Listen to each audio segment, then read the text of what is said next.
Welcome to sofQA. This video explains the Scrum methodology we apply in our testing practices. Scrum is a framework used by teams to organize and manage their work. The Scrum framework is applied by people performing a set of processes which results in a well-defined set of deliverables. The Scrum framework follows a structure that consists of 3 roles, meaning 3 types of people are involved in Scrum, 5 events, meaning there are 5 different processes in Scrum, and 3 artifacts, meaning that Scrum results in 3 deliverables. Now let's discuss the 3 specific roles in Scrum. These are the product owner, the Scrum Master, and the Scrum team. 1. The product owner is responsible for what the team is building, why they are building it, and keeps the product backlog up to date and in priority. 2. The Scrum Master is responsible to ensure that the Scrum framework is followed by the Scrum team, and continually makes improvement on how the Scrum team works or resolves blocking issues. 3. The Scrum team are the individuals that actually build the product, which includes the product engineering and the product quality. Now let's discuss the 5 events in Scrum. These are the sprint, sprint planning, daily Scrum, sprint review, and sprint retrospective. 1. A sprint is one-time iteration of a continuous development cycle. Within a sprint, planned amount of work has to be completed by the team and made ready for review. 2.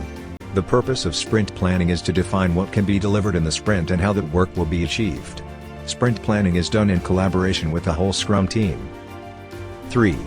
The daily Scrum is daily meeting limited to 15 minutes. Each team member briefly reports their progress since yesterday, the plans for today, and anything impeding their progress. 4. In the sprint review, the team demonstrates what they have accomplished to the stakeholders. They demo the software and show its value. 5. In the sprint retrospective, the team takes time to reflect on what went well and which areas need improvement. The outcome of the retrospective are actions to be performed in the next sprint. Next we will discuss the 3 artifacts in Scrum. These are the product backlog, the sprint backlog, and the product increment. 1. The product backlog is a prioritized list of value the team can deliver. The product owner is responsible for the backlog and adds, changes, and reprioritizes as needed. The items at the top of the backlog should always be ready for the team to execute. 2. The sprint backlog is the list of items the team plans to deliver in future sprints. Once all members agree the sprint backlog is achievable, the sprints are started. 3. The product of a sprint is called the increment or a shippable increment.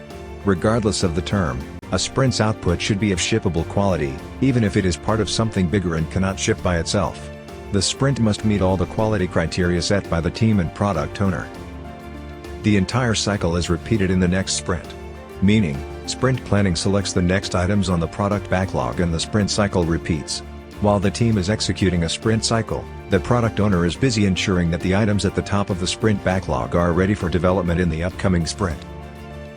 To know more about sofQA and our Scrum process and approach to software testing, please contact us at any of our offices, or you can call us directly at 042-2420-0435 or email us at projects@sofqa.com, or you can visit us at any of our social media sites.